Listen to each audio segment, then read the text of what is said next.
All right, what's up, everybody? This is the third entry of our show. We're coming off pretty smooth sailing.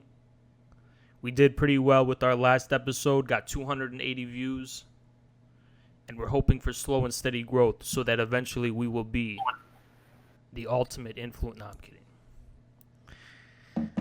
kidding.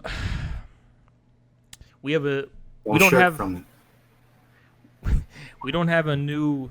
This is someone who is part of the show that is appearing for the first time, but hopefully they will be a regular. Yeah, my name's Alra, and I plan on being on here a lot more often. Yeah. So we have a recurring cast. Not everybody's gonna be here at once, and there's people that you haven't met yet, that are part of us. So yeah.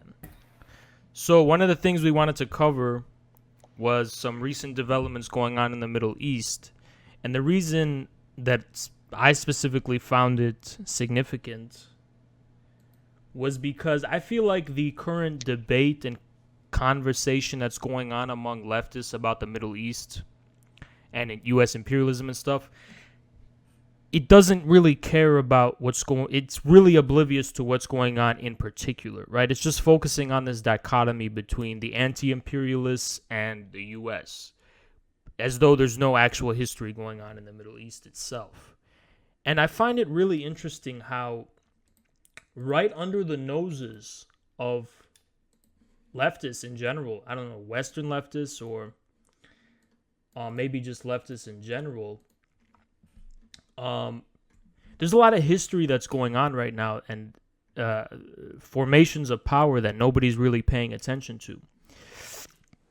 Specifically, I haven't really seen a single person from the left talk about or acknowledge the rise of this new power bloc after the Arab Spring, which is Turkey and Qatar, and along with the Muslim Brotherhood.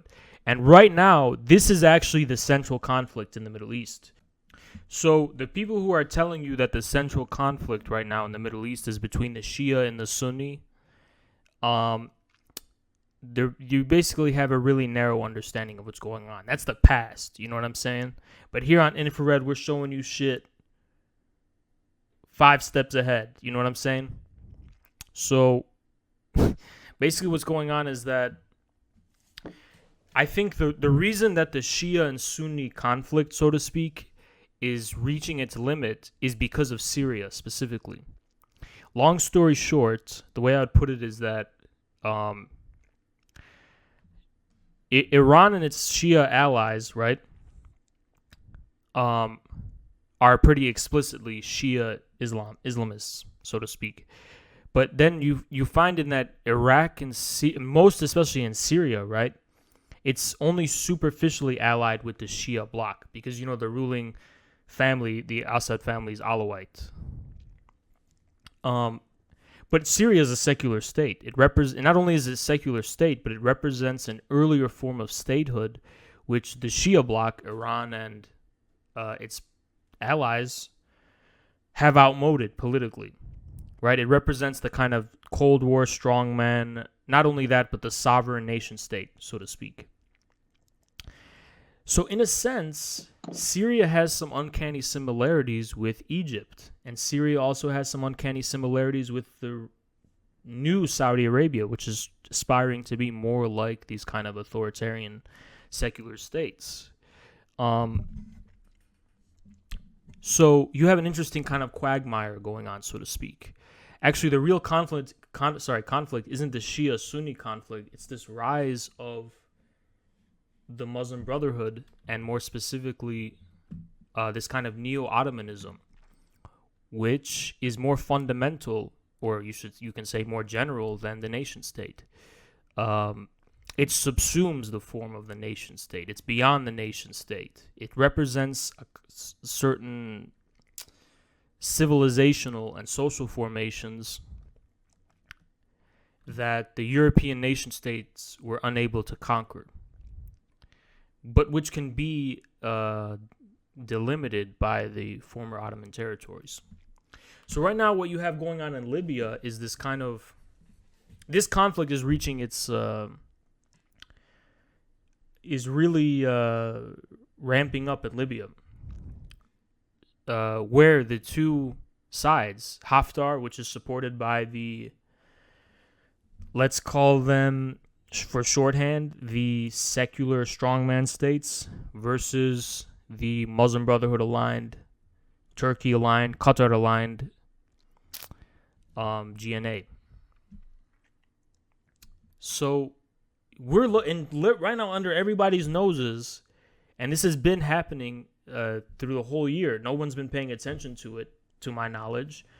Yeah, the grounds for war are right now ripening in the Middle East, and I just find it pathetic that like no one, like when this war breaks out, it will like smack the Westerners, across the board, not just the leftists, but across the board, who have this superficial understanding of what's going on. It'll smack them right in the face, and they'll be so surprised.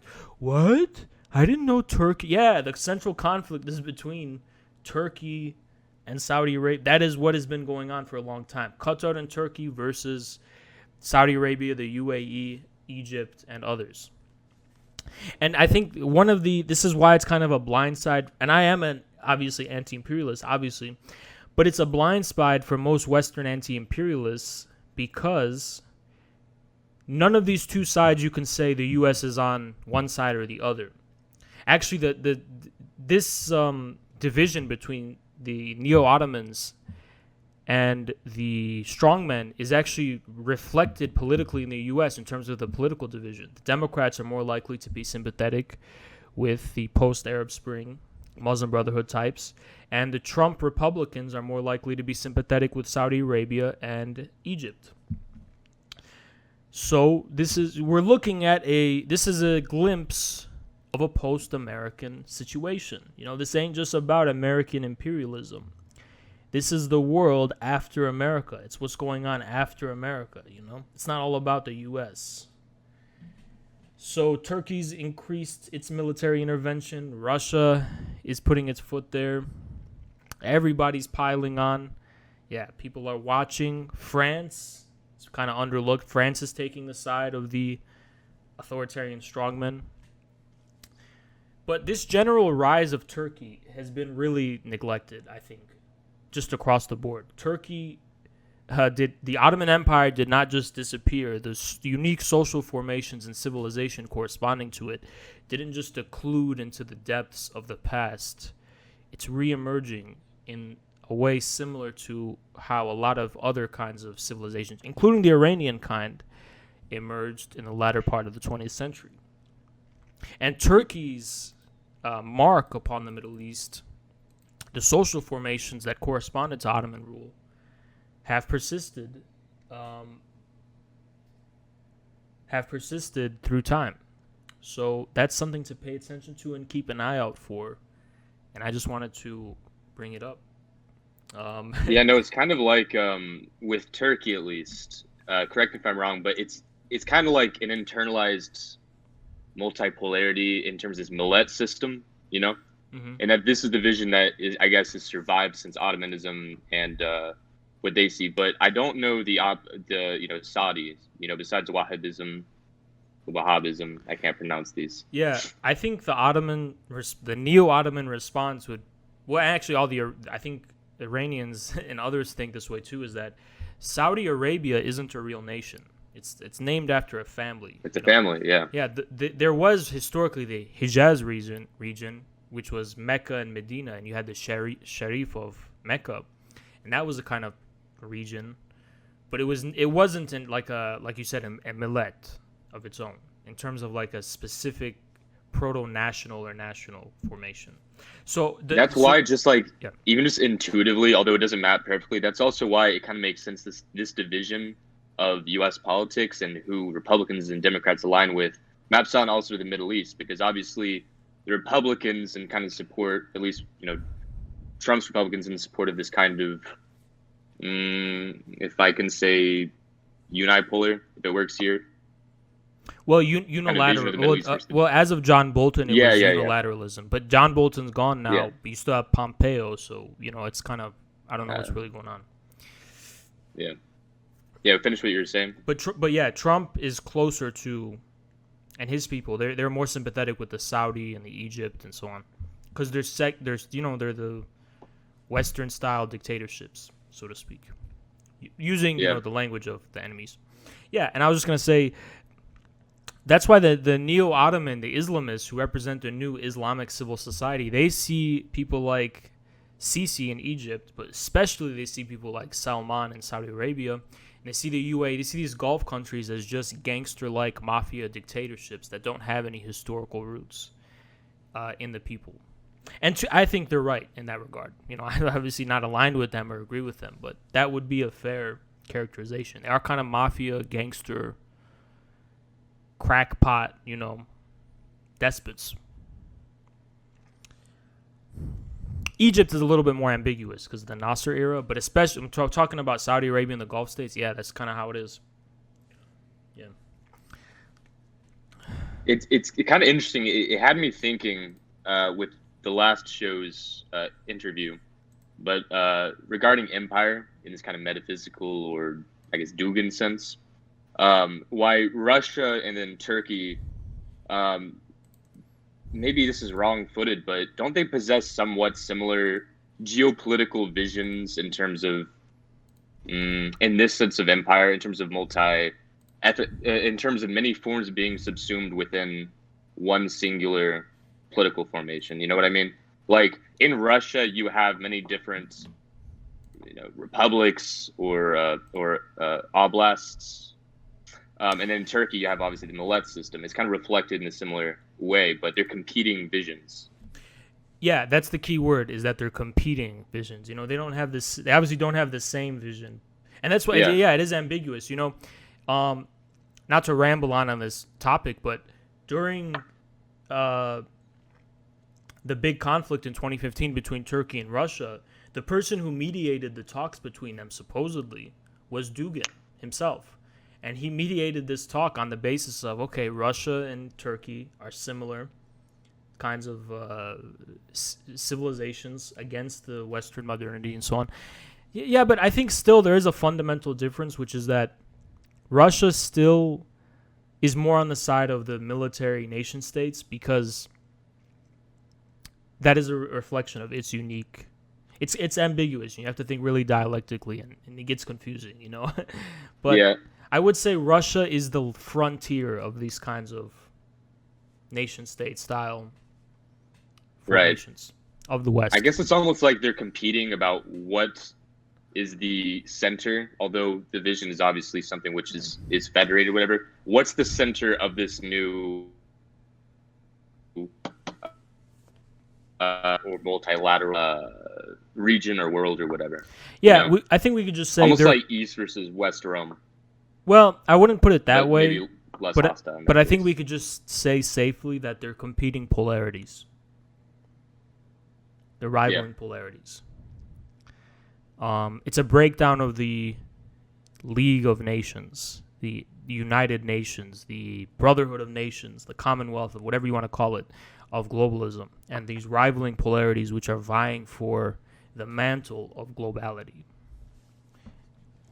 This is a really mythical way to put it, but it works for now, All right, due to the worst luck and the worst technical difficulties you could ever imagine, we got to do it the ratchet way, pretty much, because the Discord is not working well. In terms of Evan and what he's trying to say. So I'm going to put him on speaker and allow him to speak. So here he is. All right, what's up? So adjacent to this issue on Turkey's increased military intervention in Libya, we have an issue that's a little bit further south. So as we know, Turkey has an increased desires greater role in energy exploration in the Mediterranean, even claiming that it controls the Eastern Mediterranean. And if we're talking about water resources, we understand that the main water resources flowing into the Mediterranean on the east is the Nile River. We have right now what some are calling the Battle of the Nile. which is rooted in Ethiopia's construction of a major dam, going to be one of the largest in Africa. So in the construction of this dam, we have what will eventually lead to issues with Egypt's economy as the dam gets constructed, impacting flows of water further down the Nile. So just to bring that to everyone's attention, and then it'll be interesting how that power play is made, understanding that there's a conflict between Egypt and Turkey and Libya, but also Egypt has interest in how the Nile is flowing and who has control of the energy that comes from this hydroelectric dam being built in Ethiopia. So it's something to keep an eye out for. How will Turkey try and still maintain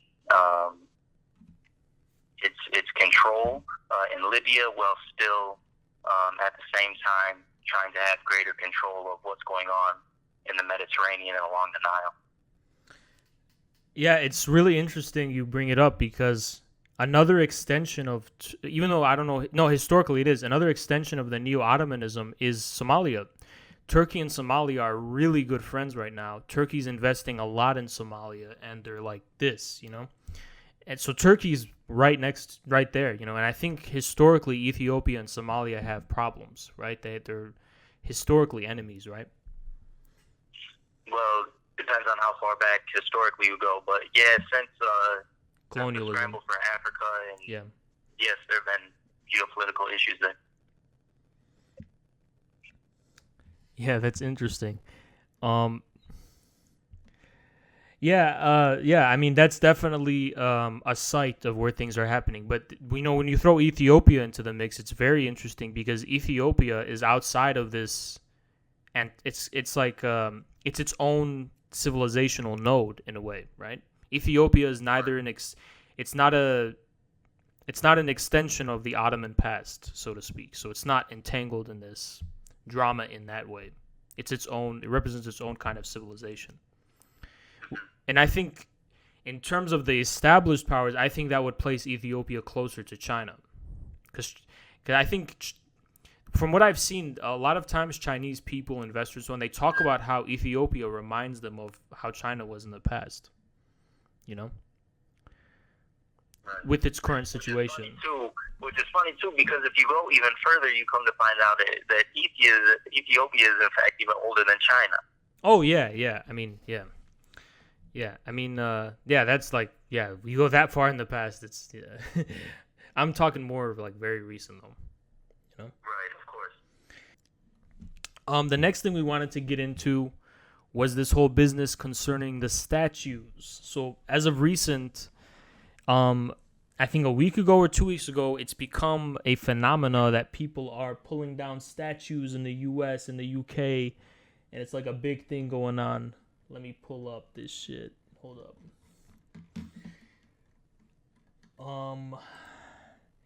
Yeah, it's like it happened right under my nose. You know, it's like I woke up one day and it's like this shit was just happening, and I don't know how it originated, but it's kind of getting a little bit ironic because it seems to me like, well, people are pointing out the irony of the fact that you've got people like Ulysses S. Grant that are being taught, and also people who are inadvertent collateral damage, who are not necessarily really all that cancelable, but represented the opposite in the past, and they're being pulled down. And I think Ulysses S. Grant is like a big example, right? He's being pulled down because of the Circle A reasons. And just because it's like they pulling down statues, you don't give a fuck what it is. You know, it could be anything. It could be a statue of Nat Turner and they'll pull it. Nah, I'm kidding. They probably wouldn't. I don't know. Maybe they would. They would like cancel him for being misogynist or something. But I had to think about this. I'm gonna let you guys put your thoughts on this because this is kind of me. But I was contemplating and I was thinking about it. You got Francis Scott Key, the Anthem guy, and this guy here, and I'm gonna be honest, I don't know who that is. Okay, I'm being completely honest, but it seems to me, as I reflected upon it, that it's not really about who it is they're toppling. It's more about what it represents for what's going on in America more generally. What do statues represent? My take on this whole issue is that the statues in general are representing an era in which the universal American statehood and this, as it is intertwined with the civic history, the civil history, morality, culture, all these kind of different things, is collapsing. It's the meaning of bringing down statues is not so much that we're canceling this guy, so fuck him, he doesn't get a statue. I think it's more, this is no longer a site of common statehood, that we agree on these same civil values, these same cultural values. And if I'm super pessimistic and I'm projecting out into the future, I would think that the state, like the teleology, if I'm misusing this word, is that the state becomes more divorced from this sphere of life. Or, if something like a state survives. Because there are parallels to the Cultural Revolution. It's a farcical one, completely farcical, but the conclusion of the Cultural Revolution was that culture is simply no longer a site of politics. You just have this, leave it to, there's this new autonomy of culture that you had developed in China that was no longer intertwined with the state, directly at least, And maybe that's what's going on here, but what do you guys think? No, I definitely think that's a good observation, with it not mattering necessarily, like, as we're canceling, U.S. grants, or we're canceling whoever, in all the instances at least.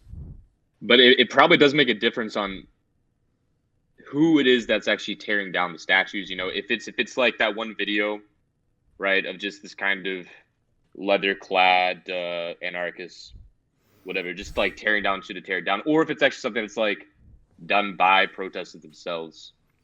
I don't know if you can really discern a difference, if it's even meaningful to make a difference at this point with this, like, a mass phenomena like this. But that's the only reason why I was suspicious, at least when it was first going on. Like, it's obviously clear that the objective significance, right, is the kind of end of American, of that form of American state, where all these characters or all these figures in history are all kind of agreed upon, or are like a part of the national kind of narrative. Right, and I guess that's what's at stake. Yeah, I mean, for purposes of clarification, I'm not looking at this as though I'm with it. Like, I think these people dumb as fuck. I think it's cringe as fuck. And I think the Circle A is so cringe. Like, I got nothing to do with this shit. It's not about, I'm beyond the idea of, is this good or is this right? I don't look at these people as agents who I'm in the same ballpark with. I look at them as phenomena in itself, not, for itself. So to speak. That's kind of what I'm saying, though. Like, is it something that, is it even meaningful to make a distinction between, like, what the motives are of the people doing it? We're just, like, looking at it objectively. Like, what does it mean in terms of American history that all this is happening, and what's the reaction that it'll elicit? That's what I'm saying. What I mean? It's like, it's vain to just bitch about them and be like, no, because it's not like a rational arbitration. Like, you have these people, like, planning it. At least as far as I know, maybe it is. But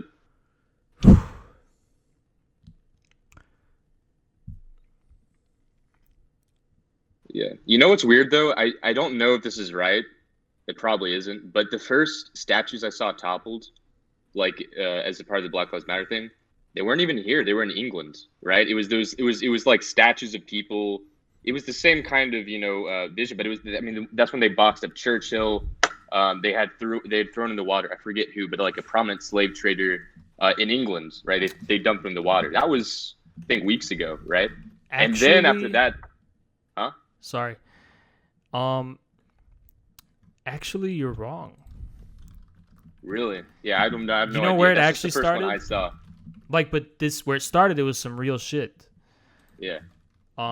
This was years and years ago where it actually started. I'm gonna pull it up right here. in this wave. You know what I mean? No, yeah, you're right. I think it did originate in England, but it's interesting to point out too. This thing started in South Africa with Rhodes Must Fall in 2015, and it's something that was led by the EFF. But this represented some real shit, you know? Dude, Evan, you want to say something? Oh no, I was just saying, yeah, you're right with the Rhodes Must Fall in South Africa.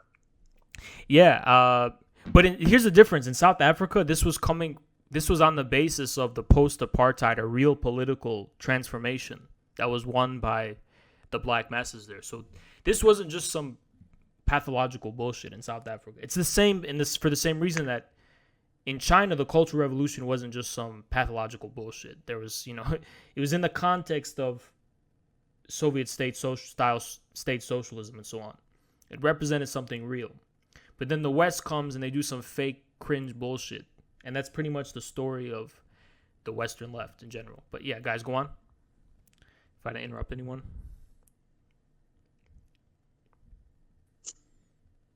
Yeah, I think one thing about the American left is that, like, I feel like American leftists are kind of acting as if there's already been a shift in power in the way that there was, like, in post-apartheid Africa, or even in, post, Maoist China. But there hasn't really been that actual, real struggle yet. And so, like, it's kind of like they're skipping a step almost. And that's why I think it seems almost like a farce. But beyond that, I think this parallels with, like, stuff like, the autonomous area in Seattle. While there's, like, this cringy element to it, I think there's also, like, an almost casual element to it that, like, maybe the broader masses, like, are not so much participating in, but kind of apathetic towards. And I think that itself, like, has some relevance, that they're, like, probably, like, a more general populace that doesn't really care about whether or not these statues get toppled. It comes down to, like, the way the division between the, like, kind of public and private life works in America. I feel like there's not much of there's no passion for, like, American culture and politics, and there's no kind of, like, escaping almost a narcissism of just, like, my personal, your personal life. And, like, the only place where you see this kind of, like, place of passion is, like, well, okay, so right now you see that, I would say, like, with the a lot of the protests happening, like, the core of it, the kind of core of the protests, I think, had that kind of passion. But also you see that kind of like national passion from the kind of, like, far right, but you don't really see it, I feel like, in the general populace. And that's why I think there's this kind of, like, breakdown between state and like, people. Like, there's kind of a disconnect there, and I feel like this is kind of, like, representative of that disconnect. Evan, do you want to say something?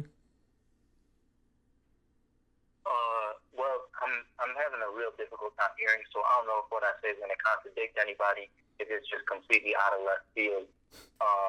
But I guess my position on it is if these people want to pull down statues, pull them down, it don't matter to me. But at the same time, you got to understand that this does nothing for the masses of African people living in America. And the best way that these people can help African communities within America is just to shut up and leave us alone. Give us what we're owed, and then stay out of our business. The statues don't mean shit to us. That's what I'm saying, is, like, the vibe I'm getting from this shit. Again, like, I agree with you. I don't give a fuck. You think I give a fuck about these statues? I don't give a shit.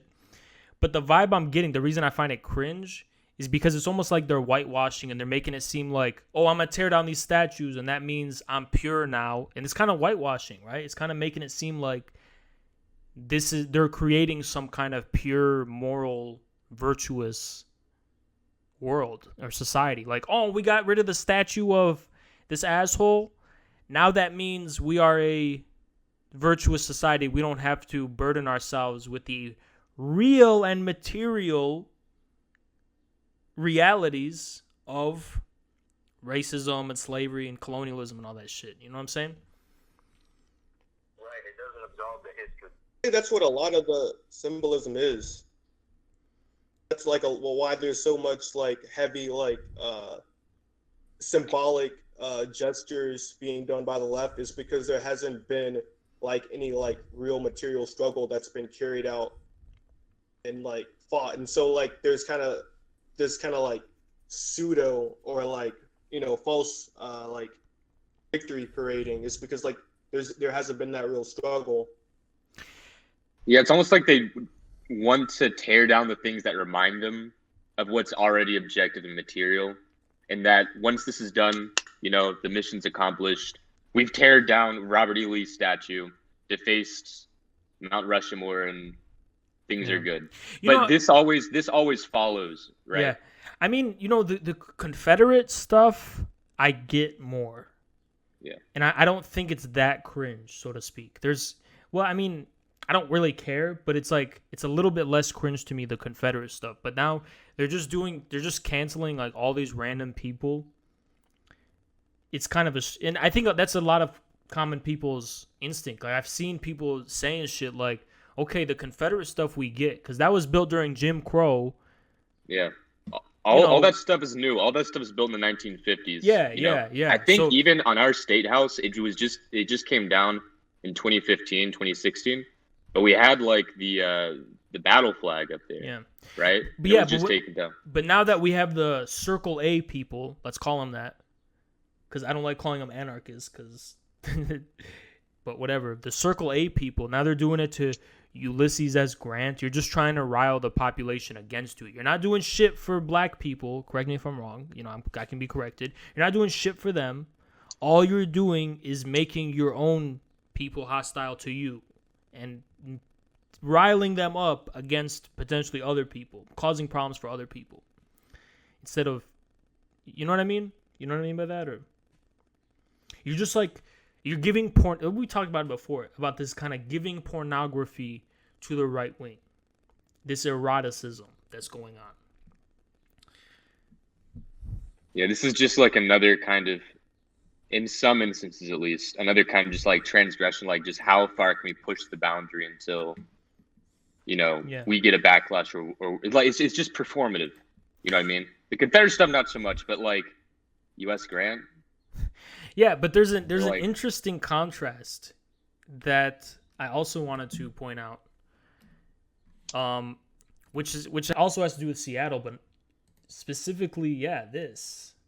So conservatives conservatives. Are there conservatives in America? I don't know. But right-wingers, right, they pointed this out, which I thought was kind of funny. And people notice this irony too. The thing speaks for itself, but this is on private property, which is why it's not being dismantled. But you know what?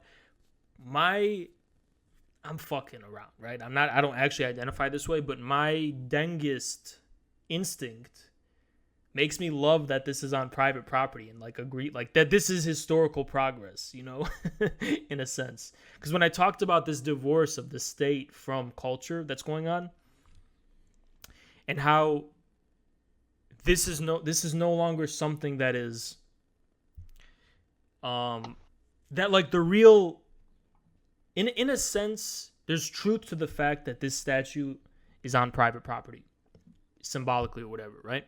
It means that if you're a revolutionary, or if you call yourself that or something, which is a stretch in America, you cannot begin from this place of we as in the whole community of the state. You do, in a sense, have to begin from a private place of some kind, which distinguishes yourself in some manner, or your group, or your goals from the current American state as a whole. So instead of whining about, you guys get what I mean by this, or is it confusing?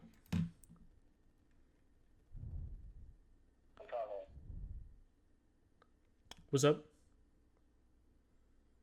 I said I'm following you. Oh, okay. What about you guys? You guys, is that like left field, or what do you guys think? I think it's relevant to something you said on a previous episode about just like Americanness. It has this kind of blind naivety, like sheep-like naivety to it, in the sense that it, like tearing down these statues, pulling down these shit. It's like thinking that they're doing this world-shaking thing when they're just kind of attacking this imaginary formal thing that they think is making a big difference. But at the same time, the fact that after that, after this kind of imaginary reduction, you get to have this. There's a space from which then you can start to speak. It's the other side of that American naivety, which is like, okay, now you're on private property. Now you like you torn down all the public monuments. You're tearing down this public consistency, and now actual work can start. It's like the other side of that sheep-like naivety is that hopefulness.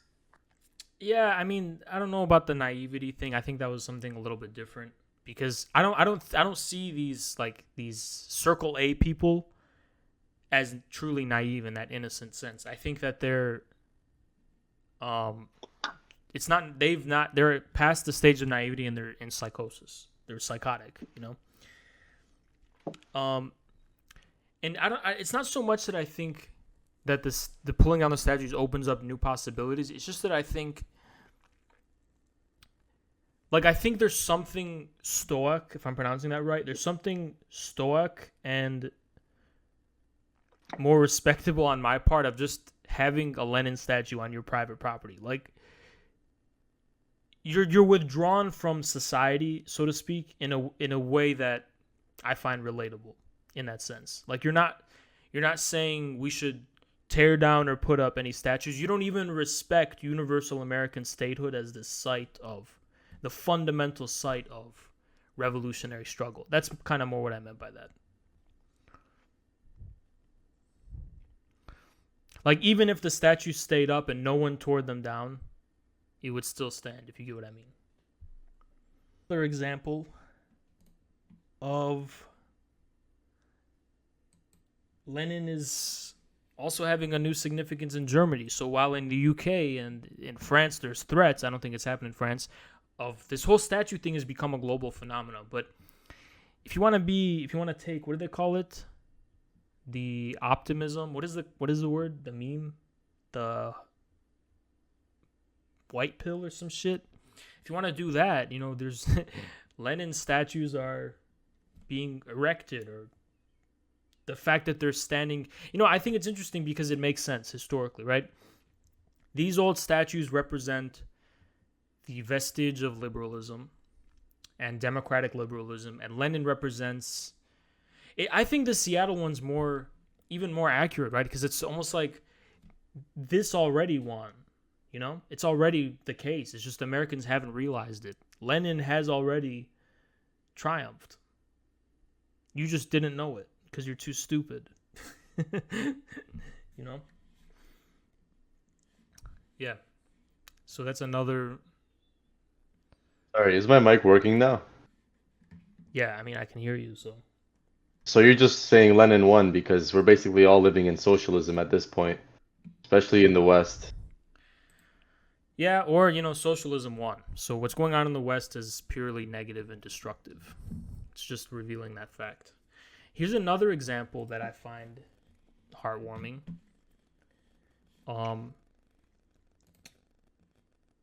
Yeah. So the Chinese were the ones who put this up in Germany, and which they didn't have to do, and that was really sweet and awesome of them. To commemorate the 200th anniversary of his birth. Of course, you got the butthurt people, sickening. But at the end of the day, like, these, I don't know, that gives me the white pill a little bit. Like, they're tearing down the statues that represents democratic liberalism, and then there's something about, because it's like it was the opposite during the collapse of communism. They were pulling down statues like this, but now in 2020 or 2018, these kinds of statues seem to go unblemished. They're going up while the other ones are being pulled down, That's a really super optimistic way of looking at it. Yeah, the one in Seattle, right? I don't know what the origins are. I think it's probably from the Soviet Union, actually imported, right?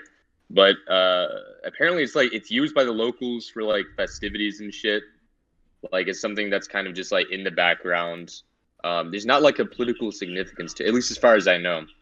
Hold on, Um, Evan, did you want to say something?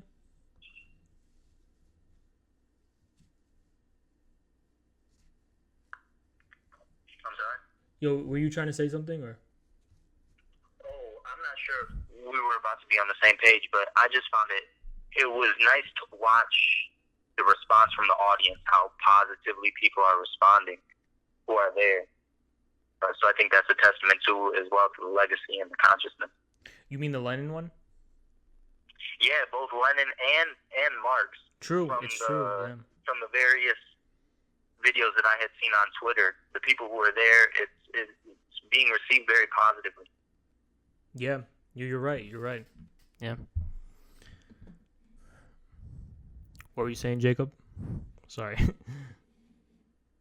no, I kind of lost my train of thought, to be honest. Oh yeah. Just at the Seattle Lenin statue, I think. Yeah, no, it's basically viewed positively, like by the locals at least. Like it's used for like festivities and shit. There's not like a political significance as far as I know. Unlike the one in Germany, right, which was dedicated, from China, and the recent one of Lenin, which also looks pretty fresh. But Yeah. So is that all we wanted to say on that, or does anyone else have anything? All right. Well, I'm gonna shift gears then. So I don't know how much of a shift in gears this is, because I think as we've noticed from the Rhodes thing, the South Africa example that I shared, I think one of the other things that people don't really realize is how much the source of it all of this turbulence, I think is coming from Africa. People haven't really noticed that, but the forms of protest, the context of the protests, they all seem to be originating in Africa. Even the biggest thing of the last few decades was the Arab Spring, right? But that originated in Africa. And the second wave of the protests of 2019, 2018, those originated where? They originated in Sudan.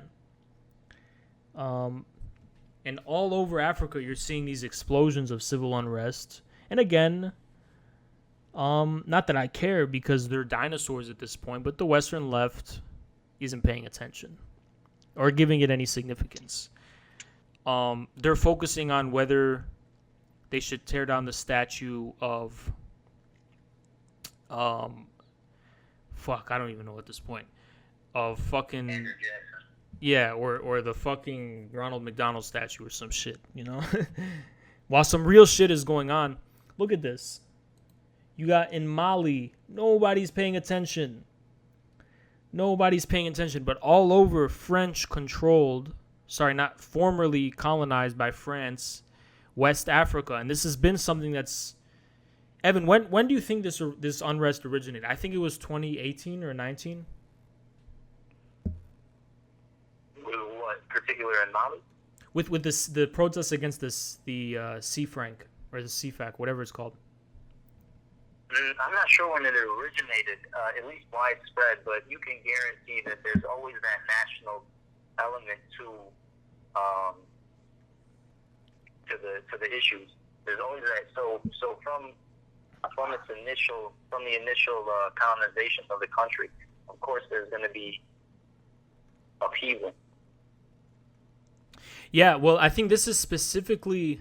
I'm not exactly sure what this one is about. It's like it hit me from left field, but recently there was some kind of amendment to the agreement with the currency, with the what is it? Is it the CFAC or the C-Franc? I fucking forget. CFAC, right? Well, now it's transitioned into what's called the ECO. Yeah. There's like some new thing going on. Yeah, the ECO.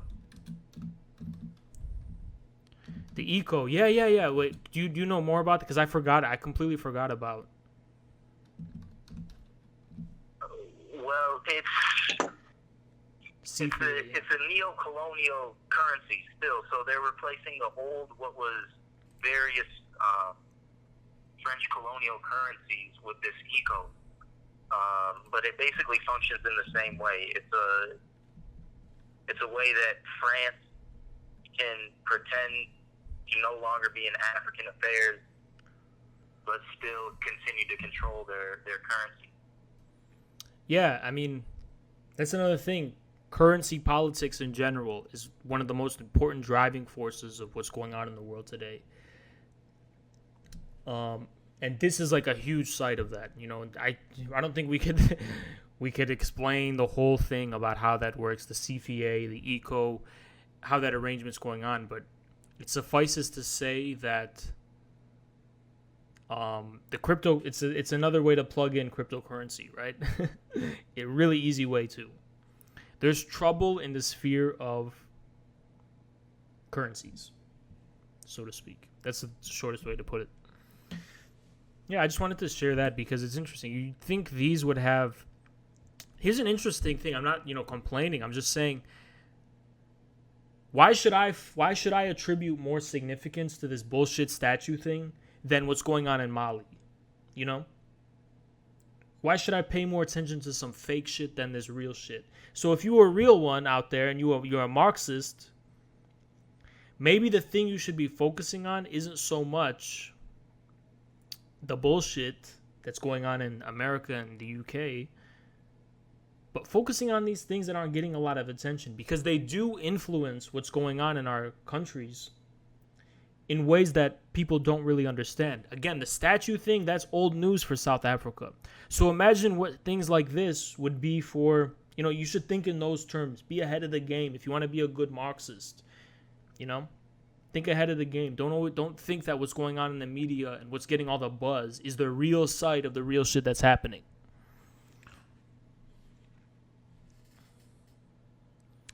On the topic of currency, this is a little bit off topic, but I think there's going to be a lot of changes also, like in relation to America and China when it comes to currency, because China, I think, is like moving towards like creating a new like cryptocurrency that's going to like replace their current currency, their main currency.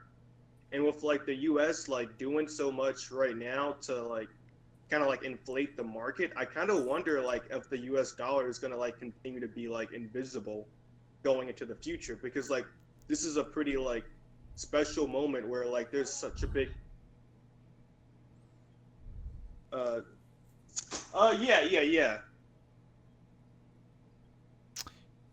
Sorry, I was talking to my mom for a moment. Okay. But anyways, this is such a like big economic like downturn, specifically hitting America and the West pretty hard right now. It wouldn't really be unimaginable to be like the U.S. dollar like starting to like drop, or there being less faith in it.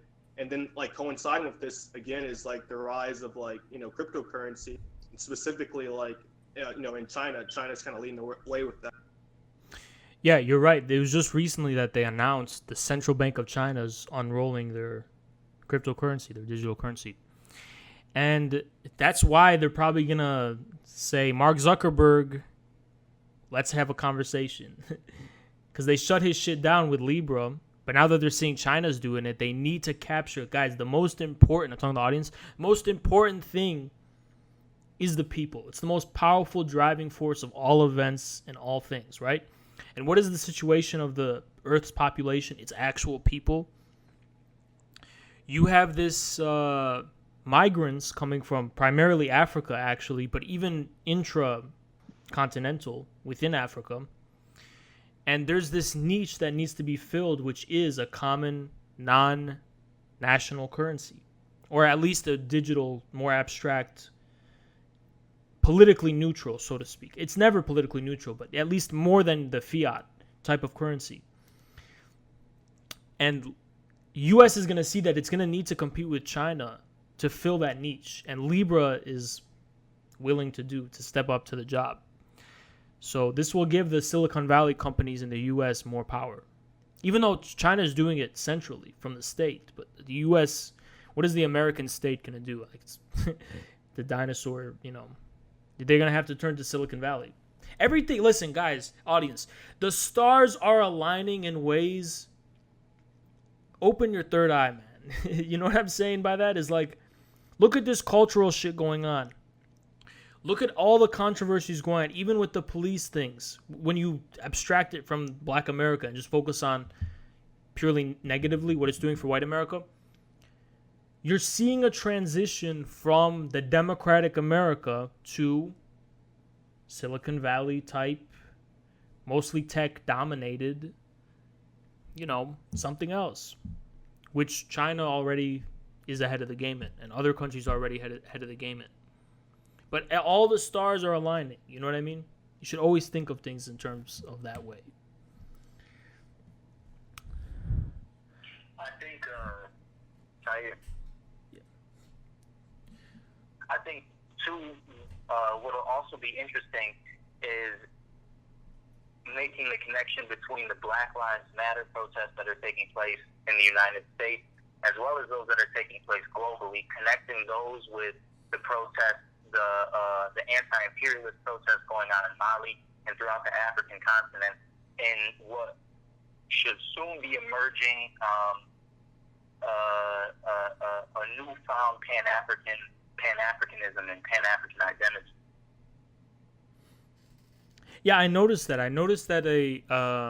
Many African countries, they wrote something or petitioned something to the UN to look into the human rights situation for the way the police are treating black people in America. So there's already this kind of Pan-African solidarity and almost identity that's going on, where it's like African countries are seeing black Americans as one of them in this way, Right, exactly. So this will be, as this develops, this will be a force, an unmatchable force. The Pan-African identity is one that always historically has been potent since, Garvey and Nkrumah, and how it's being carried on by the EFF, and then as it develops, will be something to pay very close attention to. Yeah, I mean, the rise of Africa is going to have consequences and implications for the black struggle in the U.S. Definitely. Right, they're inextricably intertwined. Mm-hmm. So, Jacob, you had something to say on this Trump thing about new visa restrictions for immigrant workers. Yeah, I'm pulling you it up just right got me those. Yeah. I'm gonna have to go though in a second, but okay, you can give like a final thing on this. Yeah, man, that's like the worst timing. Yeah. Let me pull it up on topics. But yeah, no. With Trump's new visa restrictions, the thing I just found interesting about this is that, of course, this is coming in during coronavirus. Now, of course, that a lot of the scandals around Trump are distracting from this. He's starting to roll in the stuff that we were all kind of speculating and wondering about, and which was a part of his rhetoric all the way back in 2016. But as far as I know, I think the article reads, it affects only H1, or primarily affects H1B visas, so highly skilled workers, H2B visas for seasonal employees, L1 visas, corporate executives, etc. Basically, what he's doing is he's preserving jobs. I think the number is 200,000, but trying to reserve jobs for people in the United States, with the exception of agricultural, food, service, and health. The thing I find interesting about this is just that this is the kind of it's not a flat out restriction of immigration, of immigrants in the country, but he's doing it in the kind of, maybe it's not unprecedented, but in a kind of way that's almost related to caste maybe, or class.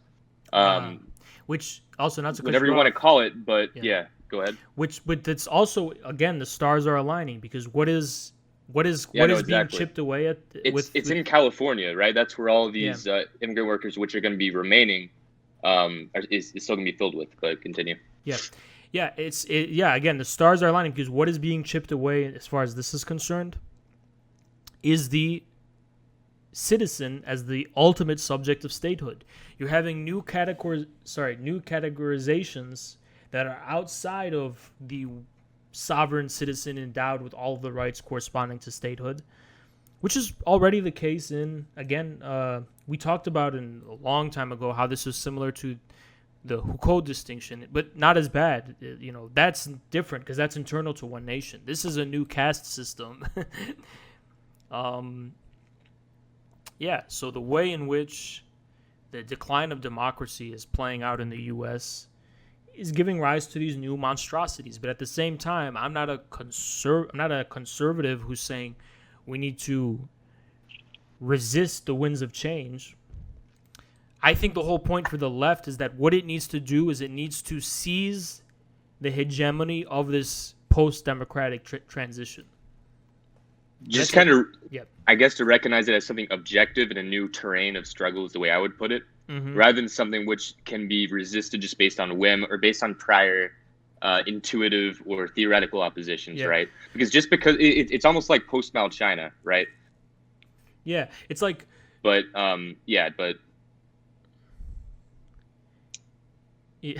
Yeah, it's like leftists across the board in the U.S. are just romantics, and the whole thing is this decline of democracy. And all they do is point out how inconsistent the people in power are with democratic values.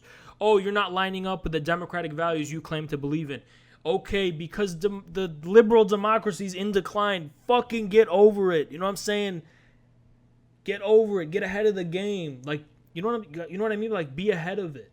Be already there instead of just pointing out the inconsistency. Because you could easily see what that inconsistency attests to. It's not that the people in power are immoral.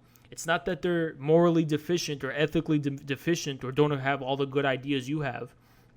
Something objective is happening.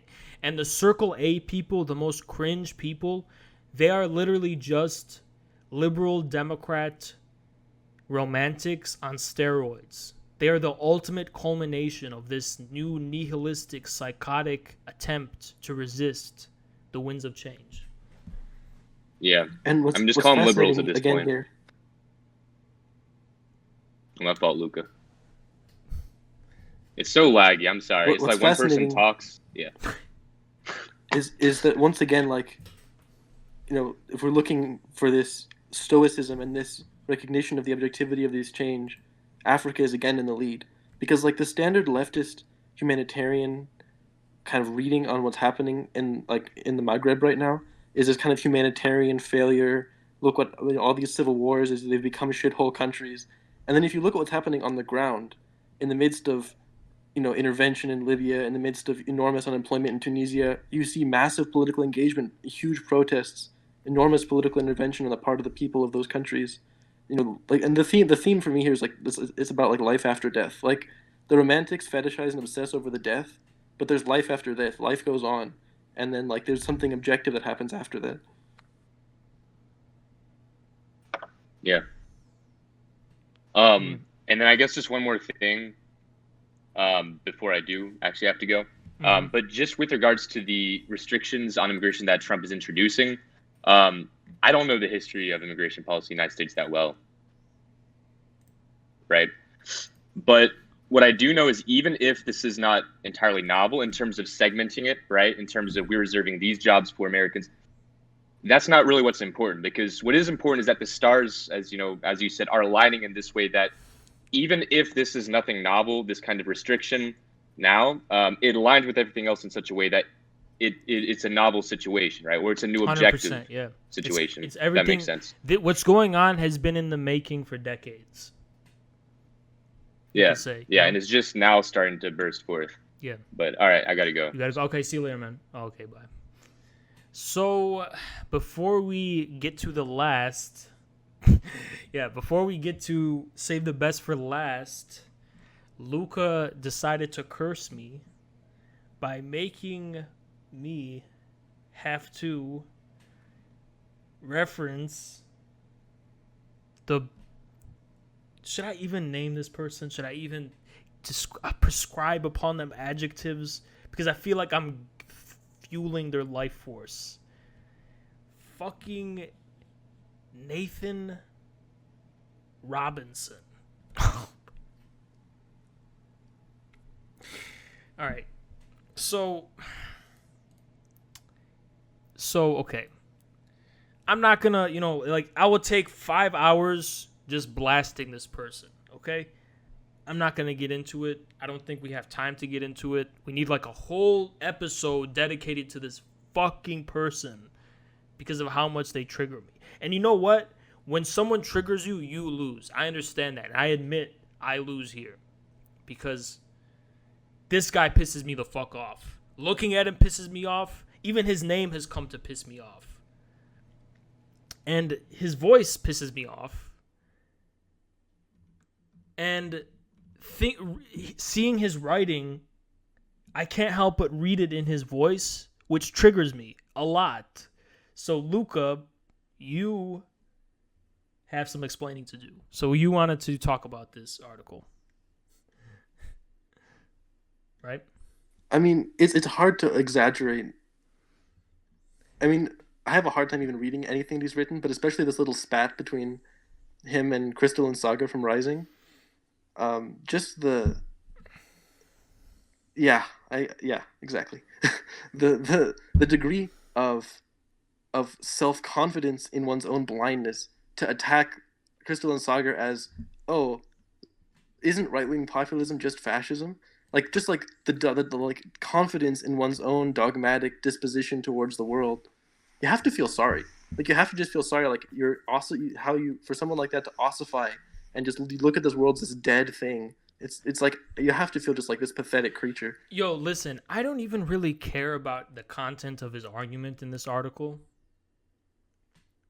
It's not really what triggers me personally so much. It's just how he writes.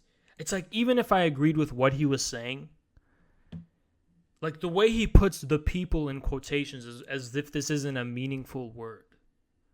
Oh, the people. Well, I'm a, what do they call him? He dresses like a slave owner who lives in Louisiana. So what are they, a dandy or something? Oh, the people. Like, as if it's just a cliche with no reality and no substance. You fucking cuck. God damn it. Okay, hold on. Yeah, he's like, he epitomizes everything I hate. He represents this kind of smug, romantic, arrogant attitude of someone who just thinks they're above it all and got no skin in the game, got no type of understanding of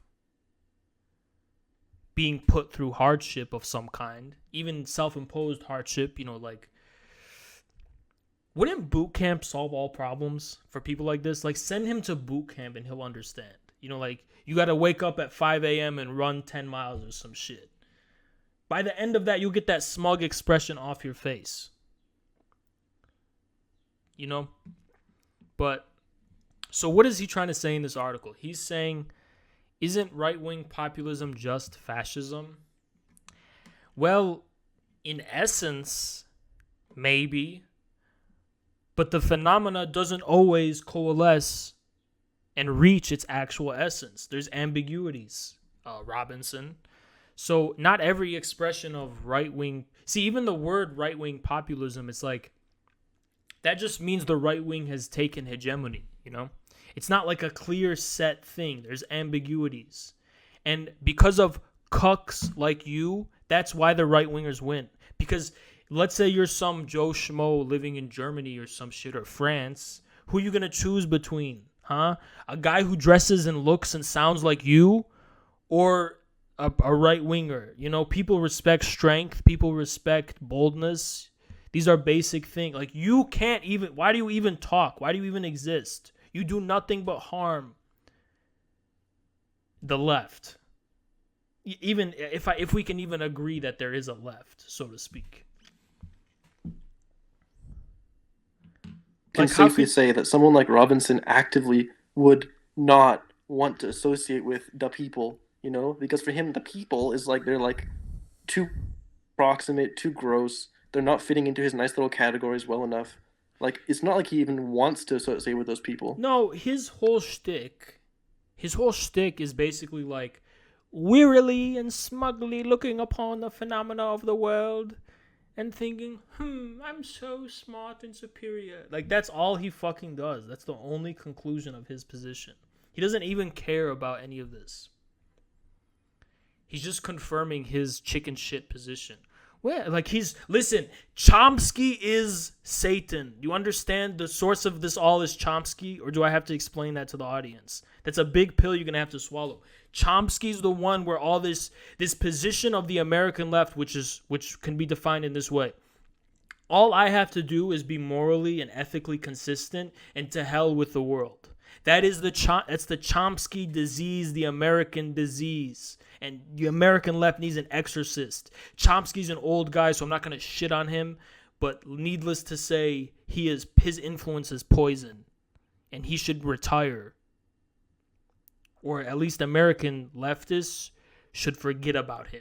You can throw Chomsky, the whole of his contribution to the left, the entirety of it. You can throw it in the dumpster and there would be no fucking difference. What do people respect about Chomsky? Manufacturing consent. I wipe my fucking ass with that book. It's a shitty fucking book. It's not even right. That's not even how the media works. Manufacturing consent. You think people are stupid when they watch the media and they're not somehow this deeper level psychologically and ideologically involved to the point where they don't actually care about the facts? There's some other pathological shit going on. You know, I'm putting this in complicated words, but I think on an intuitive and common sense level, what I'm saying makes sense for most people. There's no machine shut the fuck up, bitch. Your whole fucking contribution to the left is shit, and your youthful avatar is this person. Do we need to look this fucking guy up if the audience doesn't know who he is? This is the conclusion of Chomsky. What is this, huh? What the fuck is this? Come on. Why does he dress like that, huh? How is this the left? This is the American left? This is the conclusion of what's happened? No. Like these people of like the Chomsky, like Nathan Robinson type, they're not even like that theoretically like advanced. Like they tend to have like very like weak, shallow positions as well. Like even the smugness doesn't match. There's no justification even for like the kind of smug attitude they have, because like when you look at their work, you just like there's no theoretical depth to it. That's the thing, is that not a lot of people realize Chomsky's actual theoretical contribution has been to help the rise of, if you want someone to cancel, it's scientific racism, because Chomsky's linguistics are an extension of the vulgar Anglo-Saxon biological determinism. Not a lot of people know that. Not a lot of people know that Chomsky, one time he made the argument that, well, hypothetically, he was such a convenient argument. He was like, hypothetically, if Asians turn out to be smarter than white people, that has nothing to do with the moral. But why didn't he bold and say what he wanted to say, which is that these people think black people are dumber than whites? He used the example of Asians smarter than whites, but he didn't use that other example because he knew the implication. You know what I mean? You guys know what I mean by that? When it comes to this kind of race, science, IQ shit. Like, he used the easy example so he wouldn't be canceled. But the same logic also applies to the other one. The other cliche and trope, these kind of bell curve type people, Steven Pinker type people are also saying. You can even blame Ben Shapiro on Chomsky, because isn't his whole argument like, it's not that their race causes these minorities to do crime, it's their culture, I don't blame Chomsky. It's just a similar American pathology. And the reason Chomsky is triggering me so much right now is because not only was he not content of being a mediocre fucking loser, which is fine, but he went out of his way, through his organs and shit, to stomp out people like Zizek, who are trying to give people an avenue to this wealth of thought that's coming from at the continental level, right? From continental Europe. And the idea that Chomsky is in the same lane as these people in terms of profundity and the depth and richness of their thought is laughable. I wouldn't hate Chomsky so much if he just stayed in his fucking lane, but he goes out of his way to shit on and foreclose other ways of thinking. That's why I'm triggered by Chomsky. Like, all my problem with Nathan Robinson I'm expressing here, the real problem is Chomsky. But, it's, again, like I said, it is weakness to be triggered, and that's a show of weakness, my spasm or whatever, it's a show of weakness, admittedly. but I had to get it off my chest, But again, Wasn't like Robinson? Didn't he try to cancel Marx like last month or 2 months ago? he said he wished Marx was never born, Right.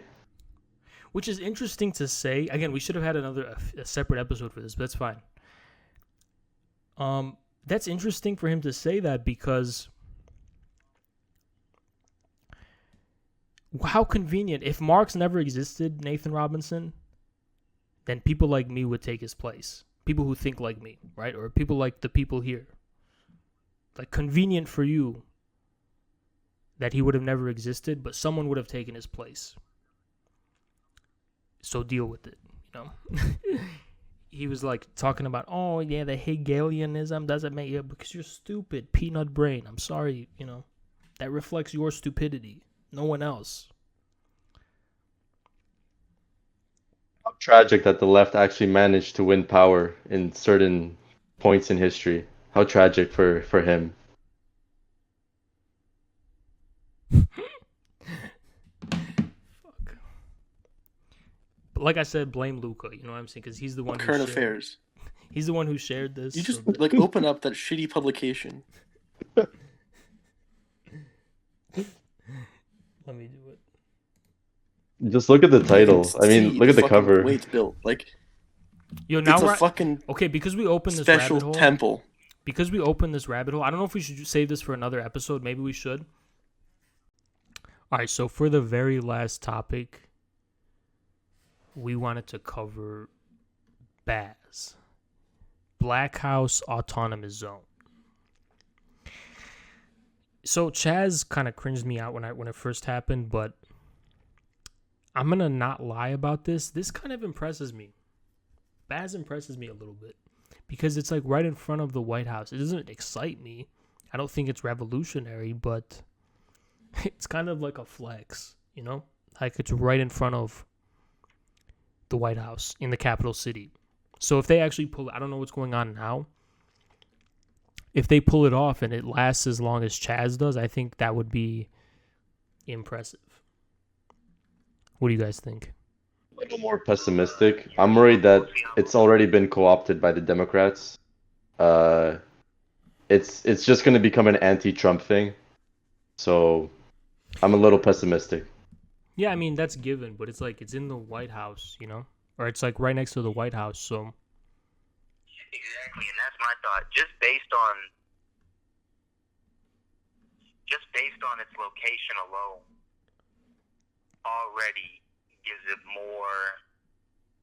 They got more balls already than what was going on in Chaz and on the West Coast. Yeah, I agree. Yeah, I mean, I don't know how long it's lasted up to this point. But another autonomous zone. That's interesting. So if that happens successfully, then Chaz will not just be one thing. It might turn out to be something a little bit interesting. Which means I'll eat my words. But we'll see, It's an interesting time, and there's just this weird person running around naked for some reason. I'm looking at the TL right now. That's what I'm looking at.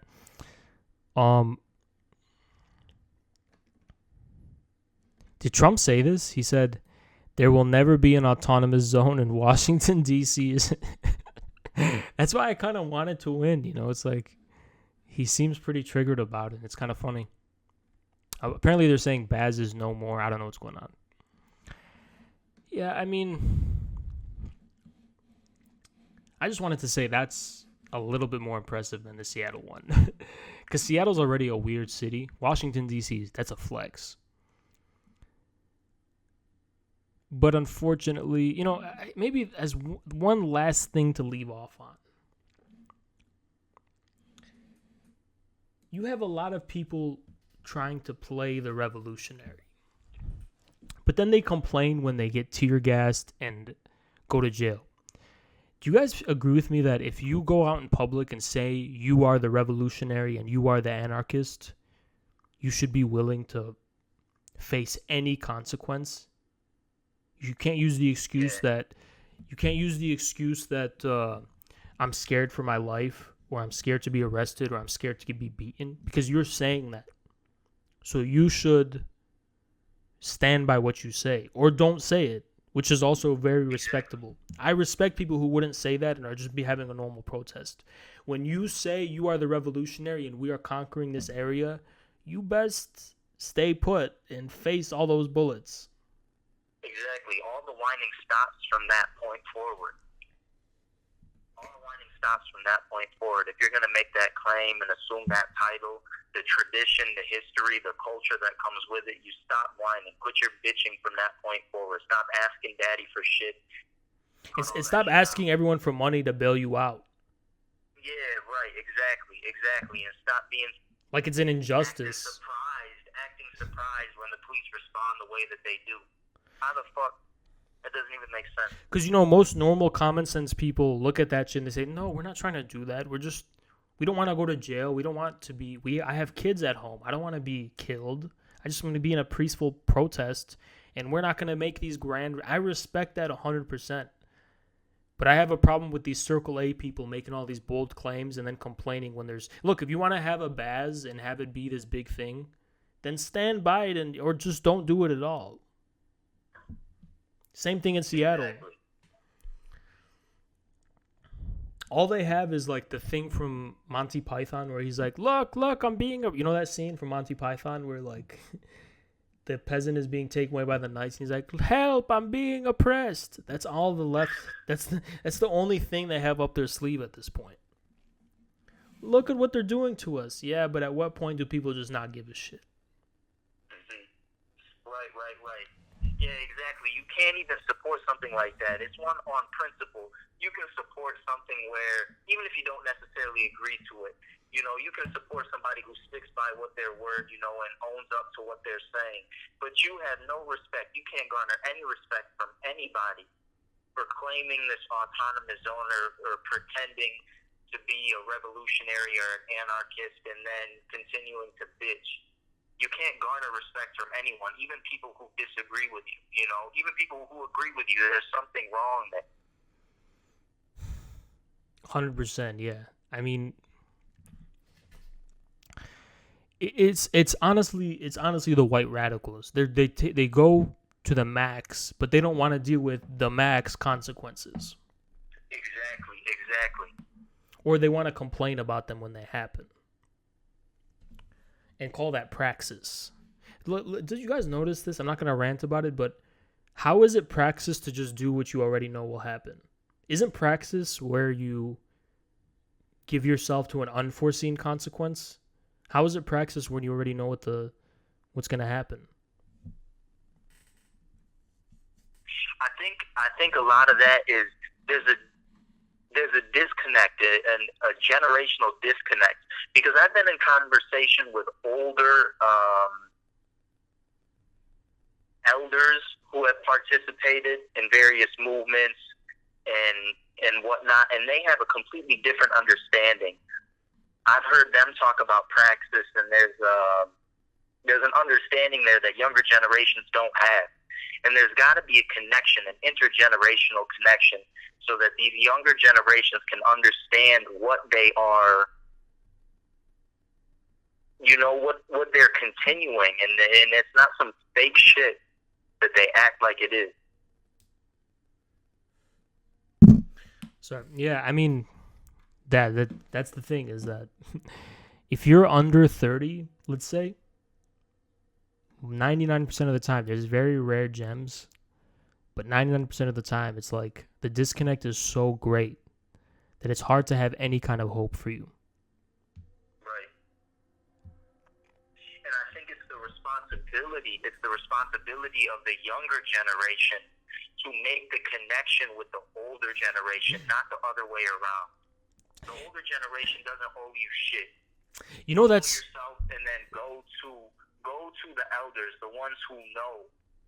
That's our responsibility, not the other way around. That's so interesting because it's like, even from the beginning when we started this shit out, us two, wasn't our whole thing like, we were the only ones who said, instead of rebelling against the elders should come back. You know what I mean? Exactly. That's like something that's been there from the very start. Like the elders are way smarter than us. Way smarter. Yes. Like children, it's really childish. It's almost like if you've ever been around children, you know, they think they fucking know everything. Young kids in middle school, you know, as working in schools, you know, you get around these middle schoolers and they think they fucking know everything. They run the world and all that shit. It's so they have no idea, and it's similar. But the only thing that's different is you can understand a middle schooler coming from that perspective, but how people our age, you know, mid-20s and older, how do you still have this thing? And it's a bit terrifying, kind of, because you know you see the conclusion of this cult of the youth, and it's really people like 6ix9ine and shit, and with that whole aesthetic or whatever. Yeah. You know what I mean? Like 6ix9ine or Little whatever. Yeah. It's like it's gotten to a point where the revolutionary thing is to actually... There has to be a balance, obviously. Obviously, I'm not saying that there's nothing the old can learn from the new. That's not true. Right, exactly. But it's like if it's just this cult of the youth, it becomes this terrifying psychosis of never growing up. Ever.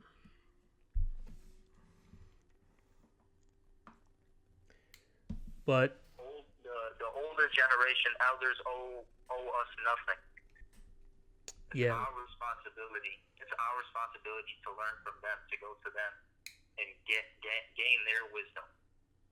And I mean, let's save ourselves some time. Why are we acting like we got to reinvent the wheel? Let's save ourselves some time. I hate reading and listening to these academics talk as if they're inventing something new. But what they claim to have invented is shit in comparison. yeah, it's mediocrity and stupidity is the new thing. You ever notice how much smarter the old shit is? Like how much more profound? Man, light years ahead. It's wild how it could be hundreds of years old and still be relevant today, as opposed to what's coming out by academics and so-called activists today. Timeless. What they do is timeless. That's how you know it's true. Yeah, timeless is right. It's like that thing You know- where we don't have time to get into it, but it's like that thing where people were trying to cancel Marx on Twitter, and it's like, and all the people you listed to read instead of Marx, all they do is reference Marx. Yeah, exactly. They have no more tricks up their sleeve. Like they're the only they're riding off of those older people that you're trying to cancel. Right. Or when I think people would probably be like, oh, why does everyone read Fanon? Why don't you read this woman from the 90s instead of Fanon? But it's like she's just referencing Fanon. Exactly. She is the daughter of Fanon. Yeah. I'm sorry, but likely butchers his achievement. To be honest, that is the reality of things in academia. Yeah. That's exactly it. You know, Sorry, go I ahead. think this applies aesthetically too, like kind of what you were talking about in the first episode of like, you know, Harry Potter versus the, you know, Grapes of Wrath. Like there's good stuff out there, but maybe a lot of the stuff that is actually going to be like kind of like have a universal kind of like meaning isn't being appreciated right now by you know, most of us at the moment. Maybe a lot of that's going like kind of Redford. To produce brilliance, you have to look at the past and be humble. You know? You have to look at Grapes of Wrath, for example, and just be like, wow, I'm trying to follow those footsteps. You can't just be like J.K. Rowling, who's like, oh, I'm going to write about wizards and shit. Like, where are you coming from? What tradition do you come from? You know? You got to have tradition. Real tradition is not right-wing. Real tradition, that's another topic. But real tradition is revolutionary. Right. Yeah, that's like the dialectic between like, you know, the old and the new. Like, you know, if you have like a great, for example, like modern artist, like maybe I can't remember the name of who I was thinking of, but it's okay. So let's say you have someone like man, I can't remember any of these names right now. But let's say you have a random like classic, modernist artist, right? They're doing something very new, something very inventive, but at the same time, it's like rooted in stuff going back to Shakespeare. It's rooted in stuff going back to classical Greece. Like it's rooted in a tradition. It doesn't like it repeats the tradition in a way. It doesn't simply like literally repeat it, but it revives what was like universal in it. Mm-hmm. So, I think that's it as far as topics were concerned, though. Unless there's anything else.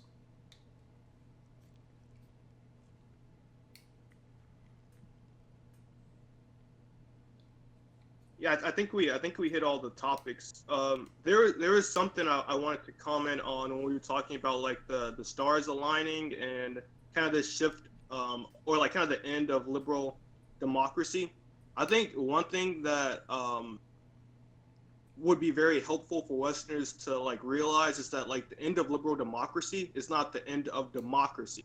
It's the end of like exactly. It's the end of this kind of form of democracy that in reality wasn't very democratic at all. And so like I think we need to rethink democracy in a better way. Like the way I think about democracy is not like, you're more democratic if you have, formal elections, et cetera, and so on. The way you see how democratic a country is by looking at how devoted the state is to the people and how devoted the people are to the state. It's honestly not just that. It's also how do people affect politics? Because people will freak out if I say something like, China is probably the most democratic country on earth. And the reason is very simple. It's so easy for Chinese people to replace officials they don't like. It's very easy. If they don't like the people in power, it's very easy to replace them. The thing that you can't change in China, you can't change the form. You can't replace the Communist Party and all those things. But the specific officials at the local level, it's so easy to replace them.